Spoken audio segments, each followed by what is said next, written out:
tal? Bienvenidas, bienvenidos a todas las personas que nos observan, nos ven en Léemelo a través de TV UNAM, Canal 22. Yo soy Benny Emanuel y estoy más que contento de tener hoy una conversación con el maestro, con el politólogo, con académico también, escritor, José Goldenberg. No, el gusto es mío, de veras. Gracias por la invitación. No, bueno, gracias a usted por estar aquí. Y antes de adentrarnos como en preguntarte de tus libros, de las recomendaciones que nos traes hoy, yo quiero saber cómo encuentras tu vocación. O sea, es a través de los libros. El primer libro que leíste quizá no tuvo nada que ver con lo que terminaste ejerciendo, pero fue de fantasía. ¿Cuál fue tu primer acercamiento a la lectura? La verdad es que mi acercamiento serio a la lectura fue muy tardío. Fue realmente entrando a la Facultad de Ciencias Políticas y Sociales, donde un grupo de amigos hicimos prácticamente un seminario para desahogar nuestras lecturas académicas, pero al mismo tiempo para leer literatura. Wow, como una sociedad de los poetas ahí, pero pues sin ser poetas. Como una sociedad de jóvenes que querían, por un lado, hacer la mejor carrera posible, estudiamos sociología, y por otro, abrir el campo de visión. Es decir, que no fuera solamente la sociología el imán que nos atrajera, sino pues que fuera la literatura, el cine, el teatro, la música. Y era una época, estoy hablando de los años 70, en donde... ¿Qué edad tenían, o sea, con este seminario, cuando inicié? Pues yo entré como a lo que será, 16, 17 años, yo creo, 17 años, 18. Había mucha efervescencia cultural en la propia universidad. Uno en la universidad podía ir a ver al hoy cerrado auditorio de la Facultad de Filosofía y Letras los ensayos de la Orquesta Sinfónica de la UNAM. ¡Wow! Y entraba, se sentaba uno ahí y ahí estaban ensayando. Bueno, era la época de los cineclubs. La Facultad de Ciencias Políticas organizó unos cursos de verano y unos cursos de invierno a los que vinieron gente como la siguiente. Estuvo Susan Sontag, estuvo Herbert Marcuse, estuvo Ernest Mandel, estuvo André Gorz, estuvo Hobsbawm. Íbamos, yo estoy seguro que le entendía el 10% de lo que decían, pero solamente verlos, escucharlos, generaba un ambiente, digamos, de discusión, de debate, muy también interesante. De interés, supongo, ¿no? De claro, estas presencias ahí. Porque una vez que uno los veía ahí, los escuchaba, pues iba y compraba sus libros, ¿no? Claro. O sea, dirías que en este seminario fue tu acercamiento fuerte a la lectura. ¿Recuerdas algún título en específico? Así que digas, sí no podía parar de leerlo. Así.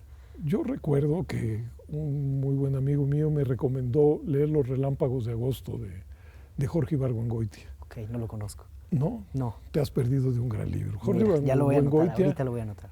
Escribía 2 o 3 veces a la semana en Excelsior. Y tenía un humor y un acercamiento irónico, único a los acontecimientos nacionales. Por desgracia murió muy joven en un accidente aéreo en Madrid. Pero mi primer acercamiento era por lo que sus breves textos de Excelsior.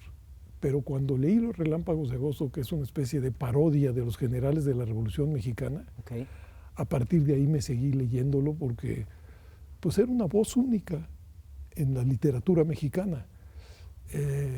Una gente que sabía ver de otra manera los acontecimientos cotidianos y siempre con una dosis de ironía fantástica. Entonces, pues ese fue uno de mis primeros autores predilectos, pero estoy hablando de hace 50 años. ¿De Ibargüengoitia? De él es Las Muertas, que es también un texto sobre las poquianchis. Claro, aquellas madrotas del Bajío, que además de madrotas eran criminales. Y que tenían ahí nexos también con la policía, justo bueno, ellas. De esa hay, por ejemplo, una película de Felipe Casals, que creo que no recuerdo cómo se llama, y hay otra película que está hecha también en torno fársico, es así basada en la novela Las Muertas de Jorge Ibargüengoitia. Ok, interesante. Sí, voy a anotar ahora Los Relámpagos de ¿qué? De Agosto. Los Relámpagos de Agosto, no me lo puedo perder. No te vas a arrepentir. Estoy seguro, de verdad lo voy a checar. Tu primer libro, la primera recomendación que nos traes, Bueno, antes de esto, quiero preguntarte, vi que tienes apuntaciones, así anotes, de subrayas en tus libros. Sí, ¿Cuáles son tus rituales de lectura? Además de esos, ¿crees que es importante subrayar? me da pena decirlo, pero pues así es. Yo durante una larga etapa, desde que fui estudiante de sociología, los libros de sociología, de historia, de política, los subrayaba, porque creo que de esa manera uno entiende mejor al autor. Pero los libros de literatura, es decir, las novelas, no los subrayaba, por supuesto. Por respeto, dirías, como a la obra, o por... Y porque yo creía que tenía una muy buena memoria. Y Claro. conforme los años pasaron, ya a estas alturas, subrayo incluso las novelas. Porque pues uno se da cuenta que en efecto la memoria es una de las mejores expresiones de esa ley de rendimientos decrecientes. Claro. Yo me preciaba de tener muy buena memoria, lo que eso quiera decir, pero así sentía yo que me Que acordaba. tenías una memoria. Y hoy no. Y al reconocer eso, pues por eso subrayo no solamente libros, digamos, académicos, sino también la literatura. Yo estoy de acuerdo contigo, yo soporto, o sea, yo soy de los que subraya, no importa ¿Sí? que Pues, sienta que me voy a acordar, o sea, es que se te no puede me olvidar, siento ¿eh? tan solo. No, venga, venga, no estás solo. Oye, ¿necesitas espacios en blanco para leer o así de que así de música, un tipo de música específica? No, ¿Cuáles no, son no. tus No, hábitos? yo puedo leer En todos lados. en todos lados, en un camión, en un avión, en una sala, en la playa, o sea... Tu primer libro, la recomendación se llama La vergüenza, de Annie Ernaux, la primera mujer francesa en ganar el Premio Nobel de Literatura en 2022. ¿Por qué es importante para ti este libro? ¿Por qué es una recomendación? Bueno, yo creo que es un libro muy poderoso. Sé que vas a hacer una lectura del inicio, Sí. pero adelanto lo siguiente. El libro empieza en el momento en que Annie, es una niña de 11, 12 años, ve cómo su madre exaspera a su padre y el padre está a punto de asesinar a la madre sacando un hacha. Ahí empieza el libro. Ah, ok. Y son testigos de ese asunto solo ellos tres. Pero eso le genera a ella un enorme sentimiento de vergüenza, que es lo que el lector va a ir entendiendo a lo largo de las páginas. ¿Qué es lo que hace Ernaux? Así lo veo yo, tejer como 3 círculos en torno a ese acontecimiento. Narrar al lector dónde vive. Ella vive en un pueblito normando de menos de 7,000 habitantes. Okay. En ese pueblo, pues la rutina es la escuela, la iglesia, la casa, los comercios, prácticamente todo el mundo se conoce, el código de comportamiento es muy cerrado, ella misma lo dice, uno quiere ser como los demás, ser aceptado por los demás, y cree que ese episodio familiar que a ella le tocó vivir, pues la coloca fuera de ese círculo de ese nosotros virtuoso, digamos. Yeah. Por cierto, de ese episodio nadie más se entera, más que la madre, el padre y ella. Pero bueno, es el primer círculo. El segundo es la escuela. Ella va a una escuela privada, católica, muy rígida, digamos, en los términos de la escuela, muy virtuosa. Okay. Los únicos hombres con los que tiene contacto en la escuela son el cura y el jardinero, todos los demás son niñas. Les tienen prohibido asomarse incluso por la ventana. Okay. Empiezan y terminan cada una de las clases con oración. Y bueno, pues, ella entiende que esa es, que es la virtud, ¿no? que eso es lo que se debe hacer. Bueno. Entonces, ese episodio que vio con sus padres también subjetivamente le excluye de ese círculo virtuoso.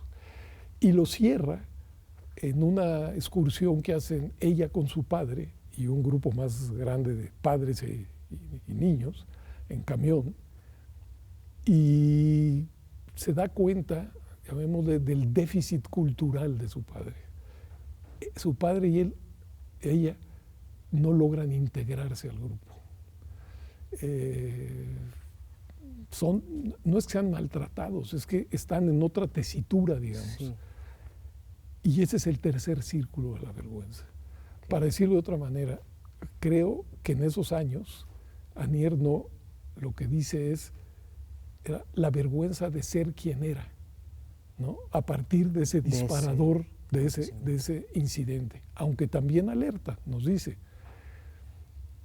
Ella escribe el libro como 40 o 50 años después de que pasó el asunto. ¡Wow! Y entonces dice, la verdad es que esta es una reconstrucción pues, no muy fiel, porque aquella niña que fui no tenía ni siquiera el léxico que tiene la escritora hoy para pensar lo que le sucedió. Pero le impactó de tal manera. De tal manera, dice, no, o sea, en términos de su vida anímica, dice que eso fue devastador. Es más, dice que era el acontecimiento que borraba el resto de los acontecimientos. Como su antes y después. Un antes y un después. A pesar, y eso lo subraya, de que sus padres siempre fueron unos padres amorosos, que la cuidaron, que estuvieron con ella, pero que también después de este incidente jamás se volvió a mencionar ese incidente. Es más, la tarde misma de ese incidente, los tres se van en bicicleta como si nada hubiera sucedido. Qué loco, qué interesante. ¿Te parece si leemos el fragmento del que estamos...? Sí. Es el fragmento con el que inicia, que ya conté. No, bueno, no es ningún spoiler porque todavía nos falta toda la historia. Exactamente.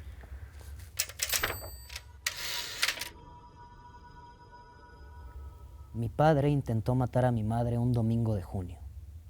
Fue a primera hora de la tarde.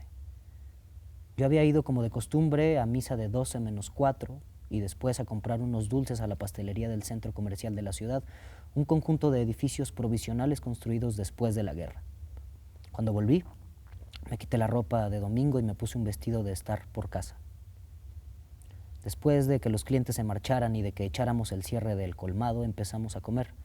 Seguramente teníamos la radio encendida, pues a esa hora emitían Le Tribunal, un programa de humor en el que Yves Deneau interpretaba el papel de un pequeño delincuente al que un juez de voz temblorosa acusaba una y otra vez de haber cometido unas fechorías absurdas y le condenaban a penas ridículas. Mi madre, que estaba de muy mal humor, no dejó de discutir con mi padre durante toda la comida. Una vez que hubo recogido la vajilla y pasado la bayeta por el mantel de hule, continuó dirigiendo reproches a mi padre, sin dejar, como siempre que estaba contrariada, de dar vueltas por la minúscula cocina, encajonada entre el café, el colmado y la escalera que conducía al piso de arriba. Mi padre permanecía sentado, sin responder, con la cabeza vuelta hacia la ventana. De pronto empezó a temblar de forma convulsiva y a resoplar. Se levantó y le vi agarrar a mi madre y arrastrarla hasta el café gritando con una voz ronca, desconocida. Corrí al piso de arriba, me tiré encima de mi cama y metí la cabeza debajo de la almohada. Después oí a mi madre dar alaridos, «¡Hija!». Su voz provenía de la bodega, situada junto al café. Corrí escaleras abajo gritando «¡Socorro!» con todas mis fuerzas. En la mal iluminada bodega pude ver cómo mi padre agarraba con una mano a mi madre, no sé si por los hombros o por el cuello, y cómo en la otra tenía el hacha para cortar leña que había arrancado del tajo donde se encontraba normalmente. Lo único que recuerdo de aquella escena son los sollozos y los gritos. En la siguiente escena nos encontramos otra vez los tres en la cocina. Mi padre está sentado al lado de la ventana, mi madre de pie junto al fogón y yo sentada al pie de la escalera. Lloro sin poder contenerme. Mi padre todavía no había vuelto a la normalidad. Temblaba y seguía teniendo aquella voz desconocida. Repetía, «¿Y tú? ¿Por qué lloras? A ti no te he hecho nada». Recuerdo que dije, «Vais a volverme loca». Mi madre decía, «Vamos, ya ha pasado todo». Después nos fuimos los tres a pasear en bicicleta por el campo de los alrededores. Al volver a casa, mis padres abrieron el café como todos los domingos por la tarde. Nunca más se volvió a hablar del asunto. Aquello ocurrió el 15 de junio de 1952, la primera fecha correcta y concreta de mi infancia. Hasta entonces, el tiempo solo había consistido en un deslizarse de días y de fechas escritas en pizarra y en los cuadernos. ¡Wow! ¡Qué fuerte! Yo digo, es una escena tremenda. Tremenda. Tremenda porque sí es autobiográfica. Es autobiográfica. Bueno, casi toda Bueno. hasta donde yo sé la literatura de Anier, no, casi es autobiográfica. Y son libros breves, pero muy potentes. Y a pesar de que dices que ella, o sea, tiene 50 años, o sea, tarda 50 años en reconstruir esto, los recuerdos están más vívidos que nunca. O sea, nos podemos imaginar a la imagen perfecta del padre, ¿no? Agarrándola con el hacha, o sea, es como... Es que impactante. Ese fue su recuerdo imborrable, digamos. Sí. Ese es el recuerdo que va a desatar todo el relato. Y qué cañón que además ella se siente avergonzada, humillada de un hecho que ni siquiera ella es parte de en ese momento, solamente recae, ¿no? Bueno, como un ente externo, pero la marca de por vida. Pero precisamente por eso reconstruye el ambiente de su pequeño pueblo, claro, de su escuela. De su casa. Y de su casa, ¿no? O sea, a los 11, 12 años, es muy difícil que el niño, la niña, guarde una distancia en relación a sus padres lo suficientemente grande no te puedes ver como en para que persona. para que no le afecte como le afectó a ella. Claro. O sea, ella se veía como parte de una familia, de una comunidad. Familiar, sí. Y en su código, esa era la comunidad protectora, la comunidad primera, claro, la que le daba identidad, de la que formaba parte. Una de las cosas que teme es que otros se puedan enterar, porque siempre hay un nosotros y un ellos. Claro. Y esto pasó entre nosotros, solo lo sabemos nosotros. Sí. Pero una vez que una persona sabe algo, pues no puede dejar de saberlo. Claro, y cambia la percepción de ellos al nosotros, Así según es, desde la autora, ¿no? Y por eso él no entró en la sociedad. Si ellos se enteran de este nosotros, que es muy de nosotros, ¿no? Qué locura. Sí, el qué dirán, está sí, presente. Y no es lo mismo vivir en una gran urbe, donde muchas veces, a vivir en una ciudad, dice ahí, de 7,000 habitantes. Es decir, todos se conocen. Sí. Y parte digamos, del deporte de la ciudad es hablar bien de unos y mal de otros. Eso es parte de la cotidianidad, ¿no? Claro. Entonces, ese es otro temor, acabar siendo apestado por tus vecinos, claro, por tus conocidos, etcétera, etcétera. Claro. Y ahorita que estoy seguro que nos están viendo más de 7,000 personas, vamos a ir a un corte comercial, pero vamos a regresar en un ratito. No se muevan, por favor, seguimos aquí en Léemelo con José Goldenberg.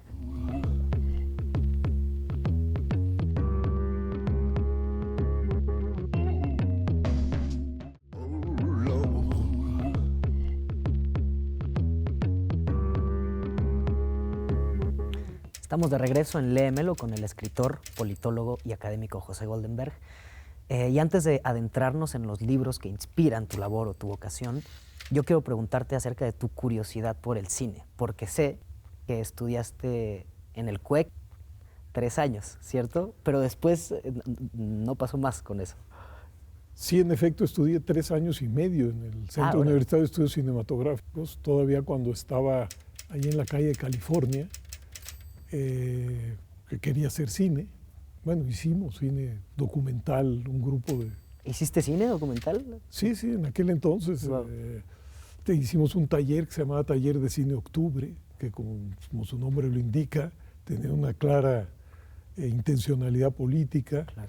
Ese grupo filmó uno que se llamaba Chihuahua, un pueblo en lucha, que tenía que ver con un comité de defensa popular en Chihuahua que se hizo en los años 70, después de que un grupo guerrillero tratara de robar, creo que 3 bancos, asesinaron a algunos, pero algunos de ellos los mataron ya estando presos.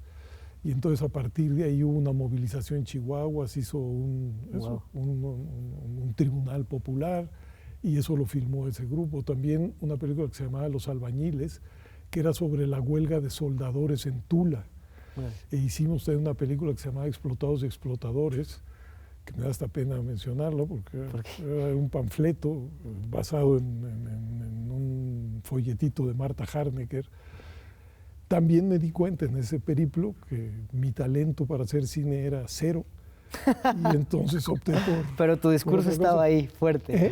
Tu discurso estaba fuerte. No, nosotros, eran los 70s, eso también hay que situarse en eso. Nosotros creíamos que el cine sí podía ser un instrumento muy importante, digamos, de la lucha política, ¿no? Y por eso el tipo de películas que hicimos. Bueno, muchos de mis compañeros siguieron, por supuesto, ¿no? Y algunos se dedican al cine. Pero pues yo me dediqué a la sociología. Hablando de política, escribes, desde hace un rato has escrito sobre la democracia también. Fuiste el primer presidente del aquel IFE, Sí. ¿no? Fuiste el fundador del Instituto de Estudios para la Transición Democrática. Y te tenemos una sorpresa porque este es un libro que tú mismo escribiste, pero que no sabías que estaba aquí con nosotros, Ah, caray. que es Cartas a una joven desencantada con la democracia. Para empezar, ¿a quién va dirigido y por qué en forma de cartas, de epístola? ¿Por qué? Bueno, pues sí es una sorpresa, la verdad. Entre otras ¿Verdad? cosas porque es un libro que está agotado y que no se consigue. Ah, hasta mira. donde yo sé. Eso para mí es una sorpresa. Hasta donde yo sé. Ahora, esto no fue una iniciativa mía, fue una iniciativa de Eduardo Rabasa, el editor de Sexto Piso, que un día me convocó a platicar y me entregó un libro de Christopher Hitchens, que era un crítico fantástico, le escribe a un supuesto lector joven, pues para adentrarlo en la literatura, la política y demás. Y él me dijo, ¿por qué no haces algo similar en relación a la democracia, dado que hay un desencanto muy profundo en ese régimen de gobierno? Eduardo me sugirió hacer esto y yo lo hice con mucho gusto, porque wow. en efecto, creo que no solamente entre los jóvenes, sino en general, o no se comprende, o no se valora, no se aprecia, no se defiende lo poco o mucho construido en términos democráticos en nuestro país. Y eso, pues, por supuesto que es una preocupación, creo que no solo a mía, sino de mucha gente. Y esto me ayudó incluso a mí a poner en claro mi propio rollo sobre la democracia. Es decir, porque se trata primero de explicar lo que es, de explicar lo que da, lo que significa vivir sin ello y por qué es necesario valorarla y cuidarla. Wow. Pero, digamos, sin términos académicos, sin ese lenguaje a veces abstruso de las ciencias sociales, sino de la manera más llana y directa posible. Digerible también para el lector. Digerible, ¿no? Y por eso, pues, una joven, digamos, ¿no? Que tenga entre 15 y 25 o 30 años y que o pasa de la política, lo cual sucede muchísimo, ¿no? Es decir, son millones de personas las que le dan la espalda a esa dimensión de la vida, no le encuentran sentido, o la consideran que, pues, que ya está está grilla, tomada, corrupción, está invadida, etcétera, etcétera. O quienes, digamos, les es indiferente el régimen de gobierno bajo el cual se vive. Sí. Y creo que, pues, en ambas situaciones, pues se le deja el campo a otros. Claro. Aquí en la primera carta, si mal no recuerdo, digo algo así como que, bueno, si no te interesa, pues estos asuntos, pues, tienes todo tu derecho a darle la espalda. Hay mucha gente que se refugia legítimamente en la vida privada, en sus asuntos, ¿no? Pero yo creo que, ¿no? Pero yo creo que asomarte al mundo de la política enriquece tu propia vida. Creo que ahí hasta reproduzco una anécdota de un autor que me gusta mucho, que es Albert Hirschman, que una vez, en polémica con los rational choicers, no me acuerdo qué autor decía, pues que la mayoría de la gente no le entra a la política por una apuesta racional. Es decir, lo que logren otros, pues seguramente nos beneficiaremos todos. Nos vamos a permear. Y yo me ahorro, digamos, el esfuerzo, pues, de la militancia, etcétera, etcétera. Claro. Y entonces Hirschman le contestó, es que ustedes no han entendido nada. La recompensa de quien milita, está en un sindicato, en una organización civil, en un partido, etcétera, etcétera, es estar ahí. Quien está en una huelga, quien va a una marcha, quien teje relaciones de solidaridad con otros, esa es la propia recompensa. Claro. Por supuesto que si normalmente hay objetivos, y esos objetivos se pueden alcanzar o no, pero la recompensa está en el propio trayecto. Y yo creo que Hirschman no se equivocaba. En la política, la buena política nutre y hace más viva la vida, digamos.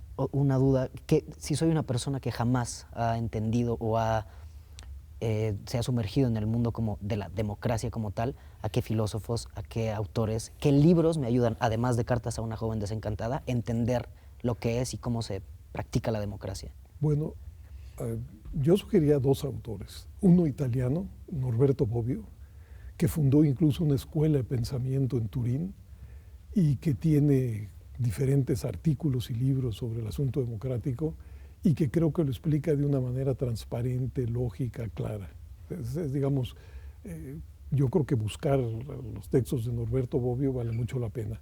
Y en el caso de México, pues el filósofo Carlos Pereira, que creo que tuvo un impacto, sobre todo en la discusión de la izquierda mexicana, para hacer que ésta asumiera como un compromiso a la propia democracia, es decir, no como una coartada, no como un momento para llegar a otro fin, no, sino la democracia como un medio y como un fin. Y yo recomendaría mucho la lectura de Carlos Pereira, incluso a un buen número de los que hoy nos gobiernan. Ok, ahí, apuntadito. Tu siguiente recomendación es un libro de Ian McEwan, McEwan, que se llama Lecciones. Okay, quiero que me cuentes un poco de este libro, tú, qué mejor que tú, porque yo. Bueno, esta es una novela que tiene un personaje central que curiosamente nace el mismo año que Ian McEwan, en Inglaterra, ¿no? Okay. Entonces creo que es una novela también muy teñida de la propia biografía de McEwan. ¿Qué es lo fascinante de esta novela? Que es el trayecto de este niño, joven, adulto, viejo, a lo largo de la historia de Europa, de la posguerra, desde la posguerra de la Segunda Guerra Mundial, hasta prácticamente cuando acaba de escribir el libro, que debe ser 2022 o 2023, hasta hoy. Wow. ¿No? Y lo que es muy interesante es esta imbricación entre la microhistoria del personaje y la macrohistoria de Europa. Y cómo en muchas ocasiones, bueno, cómo el contexto ayuda a modelar la vida del personaje, pero nunca a determinarla. Es decir, siempre hay márgenes de opción, siempre hay márgenes de libertad. Y cómo la valoración de los acontecimientos varía no solamente porque hay diferentes observadores y actores, sino a lo largo del tiempo. Cómo los códigos valorativos se van transformando con el tiempo. Voy a poner solo un ejemplo de una línea, porque creo que esto que he estado diciendo a lo mejor no se entiende bien, que es el siguiente. La iniciación sexual del personaje empieza a los 12 años con su maestra de piano. La relación entre él y la maestra de piano.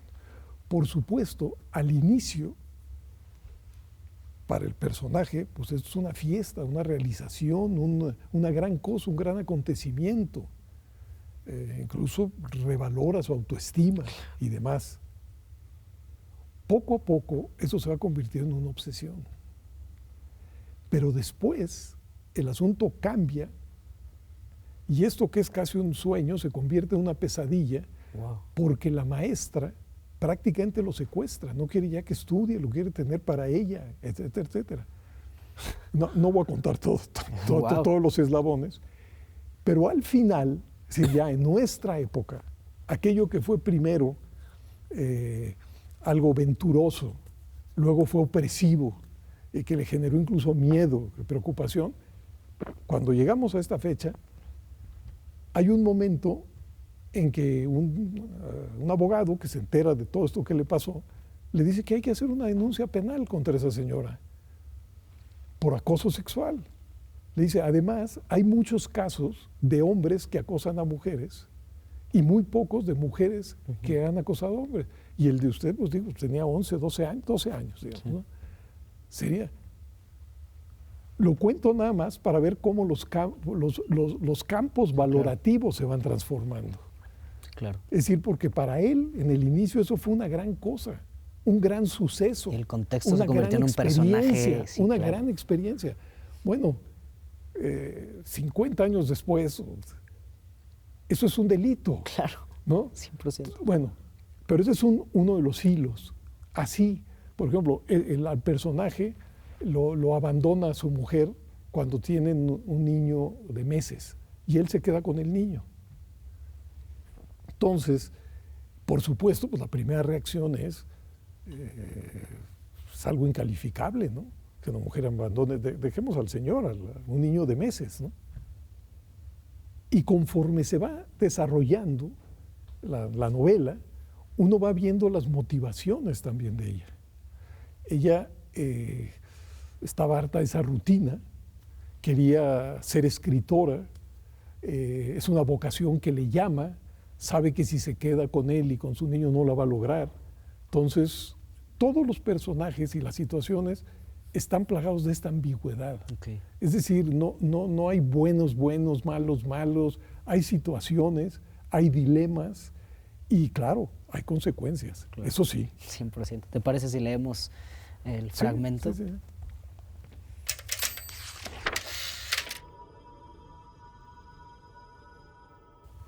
Este era un recuerdo insomne, no un sueño. Era la lección de piano otra vez. Un suelo de baldosas naranja, una ventana alta, un instrumento de media cola en una habitación sin muebles cerca de la enfermería. Tenía 11 años e intentaba tocar lo que los otros quizá conocieran como el primer preludio del libro 1 de El clave bien temperado de Bach. Versión simplificada, aunque él no sabía nada de eso. No se planteaba si era famoso u oscuro, no tenía cuándo ni dónde. Solo alcanzaba a concebir que alguien se había tomado en algún momento el trabajo de comprenderlo. La música sencillamente estaba aquí, un asunto de la escuela o algo oscuro como un pinar en invierno, exclusivo de él, de su laberinto privado de frío pesar. Nunca le dejaría marchar. La profesora estaba sentada a su lado en la banqueta ancha, de cara redonda, erguida, perfumada, severa. Su belleza quedaba disimulada por su compostura. No regañaba ni sonreía nunca. Había chicos que decían que estaba loca, pero él lo dudaba. Cometió el error en el mismo lugar, el que siempre cometía, y ella se le acercó más para mostrárselo. Notó su brazo firme y cálido contra el hombro, las manos, las uñas pintadas, justo encima de su regazo. Sintió un hormigueo tremendo que le impedía prestar atención. Escucha, es un sonido lento, ondulante. Pero mientras ella tocaba no oía ninguna lenta ondulación. Su perfume abrumaba sus sentidos y lo ensordecía. Era un aroma empalagoso y torneado, como un objeto sólido, una suave piedra de río que se entrometía en sus pensamientos. 3 años después averiguaría que era de agua de rosas. Prueba otra vez, lo dijo en un tono ascendente de advertencia. Ella tenía sentido musical, él no. Sabía que ella tenía la cabeza en otra parte y que la aburría con su insignificancia. Otro niño manchado de tinta en un internado. Sus propios dedos pulsaron las teclas poco melodiosas. Atinó a ver el lugar difícil sobre la partitura antes de llegar a él. Estaba ocurriendo antes de que ocurriera. El error se le abalanzaba, los brazos extendidos como una madre dispuesto a guarecerlo, siempre el mismo error que lo iba a recoger sin la promesa de un beso. Y entonces ocurrió. Su pulgar tenía vida propia. Juntos oyeron las notas falsas hundirse con el silencio siseante. Lo siento, susurró para sí mismo. El desagrado de ella llegó en forma de una rápida exhalación por las fosas nasales, un resuello inverso que ya había oído antes. Los dedos de la profesora buscaron la cara interna de su muslo, justo en el dobladillo de los pantalones cortos, y le pellizcaron con fuerza. Esa noche le saldría un diminuto cardenal. Tenía el tacto fresco cuando su mano ascendió bajo los pantalones hasta donde la goma elástica de los calzoncillos entraba en contacto con la piel. Se escabulló de la banqueta y se puso en pie, sonrojado. Siéntate, vas a empezar de nuevo. Su severidad borró lo que acababa de pasar. Se había esfumado y él dudaba ya de su recuerdo. Vaciló ante otro más de esos tropiezos cegadores con las rarezas de los adultos. Nunca te decían lo que sabían. Te ocultaban los límites de tu ignorancia. Lo ocurrido, lo que fuese, tenía que ser culpa de él. Y la desobediencia no era propia de su naturaleza. Así pues, tomó asiento. Levantó la cabeza hacia la hosca columna de claves de sol, allí donde pendían en la partitura, y acometió de nuevo la pieza con más inseguridad incluso que antes. No podía haber ondulación, no en este bosque. Muy pronto se acercaba de nuevo al mismo lugar difícil. El desastre era ineludible y sabiéndolo lo confirmó al posar el estúpido pulgar cuando debería haberlo dejado quieto. Se interrumpió. La disonancia persistente sonó como su nombre pronunciado en voz alta. La maestra le agarró la barbilla entre el nudillo y el pulgar y le volvió la cara hacia ella. Hasta el aliento lo tenía perfumado. Sin apartar sus ojos de los de él, agarró la mano para coger la regla de 30 centímetros de la tapa del piano. Él no iba a dejar que le pegara, pero cuando se apartó de la banqueta, no vio lo que se avecinaba. Le alcanzó en la rodilla con el canto, no con la parte lisa, y le escoció. Retrocedió un paso. Vas a hacer lo que se te diga y te vas a sentar. Le ardía la pierna, pero no pensaba llevar la mano hasta allí, todavía no. La contempló por última vez, su belleza, la blusa ceñida de cuello alto con botones de perla, los pliegues diagonales en forma de abanico que formaban sus pechos sobre la tela, bajo su mirada fija y correcta. Huyó de ella a lo largo de una galería de meses hasta que tenía 13 años y era de tarde por la noche. Durante meses ella había figurado en sus fantasías previas al sueño. Pero esta vez era distinta, la sensación era salvaje. El frío vuelco en el estómago era lo que supuso que la gente llamaba éxtasis. Todo era nuevo, bueno, malo, y era todo suyo. Bueno, ahora, quizá valga la pena decir que esa es una línea, porque la novela es muy rica. Es su vida personal, pero es de alguna manera también la reconstrucción de la historia de Europa y cómo influye en el personaje desde, insisto, desde el fin de la guerra hasta nuestros días. Por ejemplo, y también es solo ejemplo, el personaje viaja a Alemania Oriental. Él es miembro del Partido Laborista Inglés, todavía en la época, digamos, de la Guerra Fría. Entonces va y pues se da cuenta de lo que es eso, ¿no? Es decir, de la censura, de la persecución, de cómo viven sus propios amigos, literal, etcétera, etcétera. Regresa a Inglaterra y trata de que sus amigos del Partido Laborista se hagan cargo de lo que está sucediendo ahí, y simple y sencillamente no lo oyen. No lo oyen porque en esa polarización, los argumentos de siempre, es que si sacamos esto a la luz, le hacemos el juego a la derecha, si decimos esto, te estás pasando del otro lado, y demás. Digamos, esa es otra línea que corre en la novela. Yo les recomendaría que se acercaran. Incluso hay una lección de lo que es una novela, y con eso termino, porque se llama Lecciones, y hay muchas lecciones, digamos, creo yo, en la novela. Al final, casi al final, el personaje lee una novela muy exitosa de aquella mujer que lo abandonó, él sabe dónde vive y demás, y ella pinta a un tipo al que abandona la otra personaje como golpeador y con los peores adjetivos. Y él se indigna y dice, la va a ver, y pues lo único casi que le quiere pedir es que por lo menos cambie la dirección. Y entonces ella le contesta, ¿te tengo que dar una lección de lo que es una novela? Por supuesto que yo tomo de mi vida muchísimas cosas, pero invento otras, tomo de otras vidas, creo un personaje. ¿No te diste cuenta que ese personaje es mucho más alto que tú? Y que ¡Qué maravilla! Entonces, tiene esa parte también, digamos, como irónica, de cómo lo que ve uno no lo ve el otro. Claro. Y cómo las cosas pueden tener diferentes reverberaciones dependiendo, pues, de quién las vea, quién las juzgue. Claro. Y yo creo que eso es lo muy interesante de este libro, Lecciones. Wow. Bueno, y con esta lección que nos acabas de dar, nosotros tenemos que ir a un corte, pero no se muevan, regresamos aquí a Léemelo.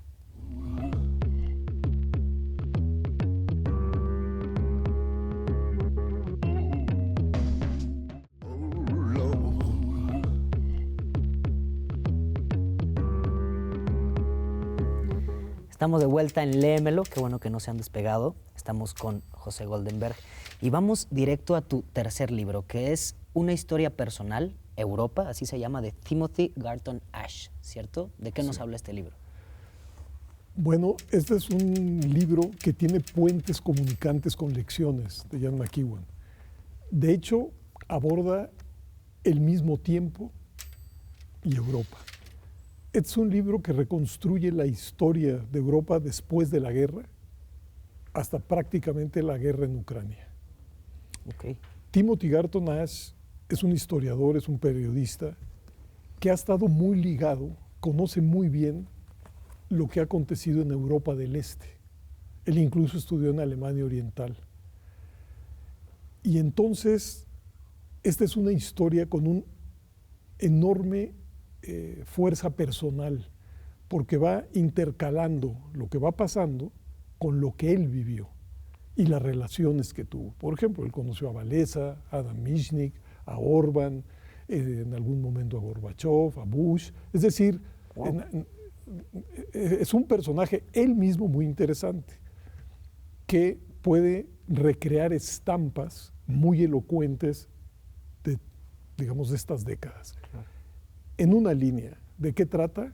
Uno, de la reconstrucción de Europa, de la creación de los estados de bienestar, del compromiso por crear sociedades que conjugaran los dos grandes valores que puso en marcha la modernidad, que son la libertad y la igualdad. wow. Y, digamos, cómo también se construyó este mundo bipolar en Europa, ¿no? O sea, los países estaban en el Pacto del Atlántico y los del Pacto de Varsovia, esa situación tirante. Pero luego, digamos, cómo viene el desplome de la Unión Soviética,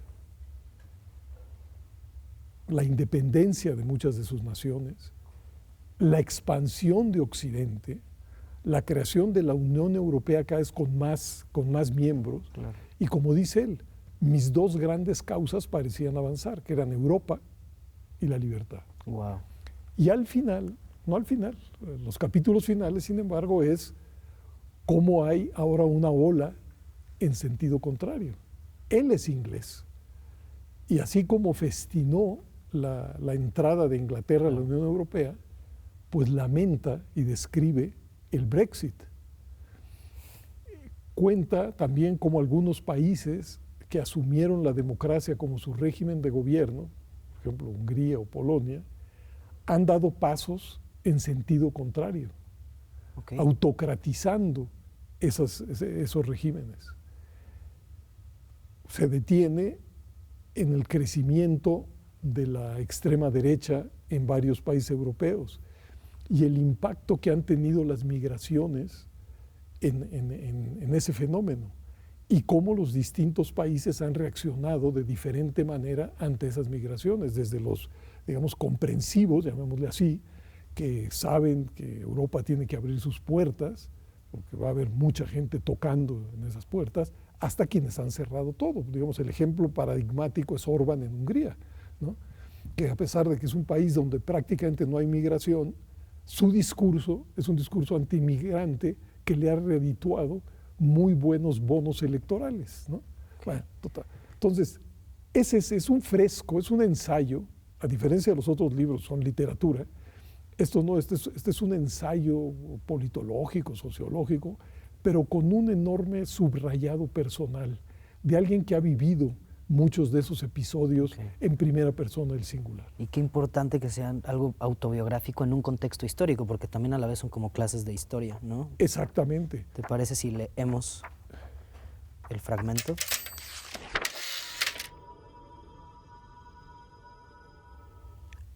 Nuestros tiempos. Estoy sentado en un saloncito con mi familia francesa anfitriona.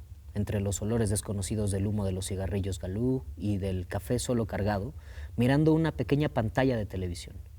Tengo 14 años, estoy en un intercambio escolar y les ayudo con la traducción. Armstrong, il dit. Un petit pas pour moi, un grand pas pour l'humanité. Que quiere decir en español, un pequeño paso para mí, un gran paso por la humanidad. De inmediato, una figura con traje de astronauta que proyecta su sombra cruza con pasos ingrávidos la superficie lunar. Una escena que conozco muy bien por el libro de Tintín, Aterrizaje en la Luna.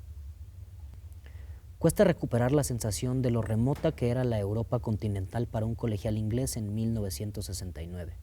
No diré que Francia parecía tan lejana como la Luna, pero representaba todo cuanto los ingleses han embutido tradicionalmente en la palabra extranjero. Allá comen ranas, van en moto y tienen un montón de relaciones sexuales. Ni se te ocurra beber agua. Para llegar a la ciudad de La Rochelle, en la costa atlántica, había tenido que hacer un viaje que se me antojó interminable en autobús, metro, tren, ferry, con un mareo tremendo, tren y autobús otra vez. En la frontera habían examinado con suma atención y sellado mi flamante pasaporte británico de tapa rígida de un azul muy oscuro. Yo toqueteaba nervioso unos cuantos billetes enormes de francos franceses, nuevecitos, que llevaba en el bolsillo. Llamar a casa era una operación complicada que implicaba pelearse en un francés macarrónico con un operador en un teléfono fijo de línea crepitante. 20 años más tarde, me hallaba en Budapest, en un mitin de la disidencia, firmando ejemplares de la edición húngara de mis ensayos sobre Centro Europa. Aquel fue el año de las maravillas, 1989. La libertad y Europa, las dos causas políticas que más me importan. Avanzaban del bracete al son de la 9ª Sinfonía de Beethoven, precursoras de una revolución pacífica que abriría un nuevo capítulo de la historia europea y mundial. Ninguna parte del continente era ya extranjera para mí, viviendo la paradoja que resume lo que significa ser europeo en la actualidad. En el extranjero me sentía en casa. Oye, eso sentí un poco al laberinto ahí de la soledad, esta frase. No, es el ¿no? ensayo de un europeísta convencido que vivió con gran entusiasmo la creación de la Unión Europea y luego la expansión de la Unión Europea. Y que toma nota de cómo hoy aquel espíritu, digamos, está no solamente decreciendo, sino que se está ya se lo comió el erosionando, nuevo, ¿no? ¿no? Se lo comió el mismo. Y en él mismo, o sea, sí. Cuenta ahí cómo su padre, por ejemplo, si hubiera vivido, seguramente hubiera votado por el Brexit, ¿no? O sea, algo pues contrario totalmente a las convicciones de Garton Ash, ¿no? Claro. Creo que es una reflexión que vale mucho la pena, porque al mismo tiempo que uno se va informando de lo que pasó en Europa, hay un cuadro valorativo que arroja luz sobre los acontecimientos. Digo, hay episodios muy dramáticos, por ejemplo, pues las guerras que llevaron a la destrucción de Yugoslavia y la generación de 7 repúblicas independientes, ¿no? Es decir, no todo fue miel sobre hojuelas. Qué locura vivir ese momento tan álgido en Europa, además. Bueno, prácticamente, de nuevo, guerras étnicas en Europa, algo que dice Gardonás, creíamos que estaba desterrado. Y bueno, una Yugoslavia en la cual convivían diferentes nacionalidades, pues generó una serie de conflictos, porque no fue una serie de conflictos donde los que eran vecinos acabaron matándose unos, no lo eran más, a otros, ¿no? Estamos llegando al final de esta edición de Léemelo, pero no quisiera despedirnos sin antes que nos des un par de recomendaciones, libros de cajón, de estos, los que puedan salir ya después de tanto que hemos platicado de libros, así una última recomendación para nuestros lectores y auditorio. De autores de América Latina, por ejemplo, yo he leído y mucho, porque me parece un narrador fantástico, a Vargas Llosa. Y en cualquier librería que se llegue, pues hay el libro de... Claro, hay obras muy, muy superiores, ¿no? O sea, La guerra del fin del mundo, creo que para mí es un mural, un fresco, que incluso destaca dentro de la propia obra de Vargas Llosa. Pues no sé, en España está Cercas, Javier Cercas, que es un autor que me gusta mucho. En Estados Unidos yo creo que hay que ir a leer a Philip Roth, que bueno, ya él falleció hace 1 o 2 años, y que es un autor muy prolífico, pero además muy bueno, muy potente. No sé, Paul Auster también en los Estados Unidos, pero pues recomendar libros, yo creo que lo mejor que puede hacer Sí, alguien... qué difícil tarea, ¿no? También recomendar Sí, libros. Sí, es una difícil exactamente. tarea. Es acercarse a los libros que uno ha escuchado, de los que ha leído, y uno creo que se va formando su propio gusto, ¿no? Lo que sí es que la lectura no tiene que ser vista como una carga, sino como pues, Un arma, ¿no? Una herramienta. uno de los placeres vitales, De acuerdo. porque a final de cuentas la lectura yo creo que también enriquece la vida. De lo mínimo que uno se da cuenta es de que hay otras maneras de ver y de pensar lo que nos sucede. Lo mínimo. Ahora, la alta literatura, pues además nos devela la complejidad de eso que llamamos vida. Claro. Y que esa es una dimensión en la que hay que entrarle, ¿no? 100%. Y gracias por la invitación, de verdad. No, muchas gracias también por haber estado acá, José. Para mí fue un agasajo platicar contigo, Para también mí un gusto conocerte. Muchas gracias a ustedes por habernos visto también en esta edición más de Léemelo. Recuerden que siempre estamos por acá en TV UNAM y Canal 22. Muchas gracias. Nos vemos en la siguiente edición.